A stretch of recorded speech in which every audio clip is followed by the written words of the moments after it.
عورت کے دلی سکون کا کوئی اندازہ نہیں لگا سکتا جس کی پہلی محبت اس کا شوہر ہو۔ جو لوگ روح سے محبت کرتے ہیں ان کی محبت کبھی بوڑھی نہیں ہوتی۔ الحمدللہ اللہ نے ایسے شخص سے ملوایا ہے جس کی خواہش اب دنیا میں بھی ہے اور جنت میں بھی۔ باپ کے بعد شوہر اللہ کی جانب سے عورت کے لیے چنا گیا مضبوط ترین سہارا ہے۔ ایسے انسان کو اپنا ہمسفر بنائیں جس کو آپ سے اتنی محبت ہو کہ وہ آپ کی آخرت کی بھی فکر کرے۔ اگر میں کہوں بات سنیں تو آپ نے کہنا ہے حکم کریں میری جان۔ مجھے تو وہ چاہیے یا رب جو اٹھا کر کہے آؤ نماز فجر پڑھتے ہیں۔ یوں آؤ مقدر میں کہ پا کر تمہیں عمر باقی خدا کے شکر میں گزرے۔ بڑی گاڑیاں کوئی معنی نہیں رکھتی، ساتھ چلنے والا جب مخلص ہو۔ میں نے الفت کے فسانوں میں تجھے دیکھا ہے، تم وہی ہو نا جو دھڑکن کو بڑھا دیتے ہو۔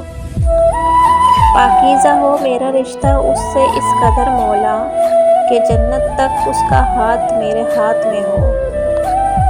محبت میں لاپرواہی کہاں جچتی ہے بھلا، محبت میں خیال یار تو فرض بن جاتا ہے۔ شریک حیات کے لیے خود کو محفوظ رکھنا اور اس کی امانت میں خیانت نہ کرنا بھی ایک عبادت ہے۔ بہترین ہیں وہ شہزادیاں جو محبت صرف اپنے شوہر سے کرنے کا ارادہ رکھتی ہیں۔ سنت بھی ادا ہوگی، فرض بھی ادا ہوگا، وہ بھی کیا سما ہوگا جب ہم دونوں کا نکاح ہوگا۔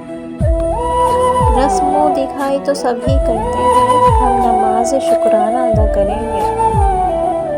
سوال تھا کہ سفر زیادہ اہم ہے یا منزل؟ جواب تھا من پسند شخص کی موجودگی۔ جنت تک ساتھ مانگا ہے تمہارا، میری محبت کا گواہ میرا خدا بھی ہے۔ وہ ناز کیوں نہ کرے اپنی خوش نصیبی پر، اس نے مجھ جیسی معصوم کو اپنا بنا رکھا ہے۔ حاصل کرنا کمال نہیں، دل کے پاس رکھنا کمال ہے۔ تم وہ واحد شخص ہو جس کے نام کے بغیر میری ہر دعا نامکمل سی ہے۔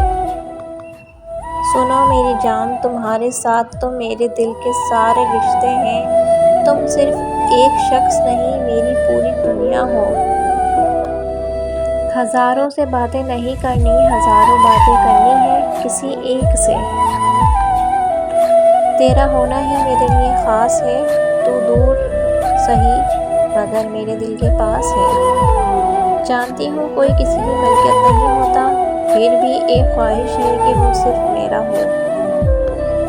بظاہر تو میں ایک عام سی لڑکی ہوں، لیکن ایک شہزادے نے شہزادی بنا رکھا ہے۔ اگر آپ سب کو میری یہ ویڈیو پسند آئے تو ویڈیو کو لائک کریں، چینل کو سبسکرائب کریں اور زیادہ سے زیادہ آگے شیئر کریں۔ آپ سب کا بہت بہت شکریہ۔ اللہ حافظ۔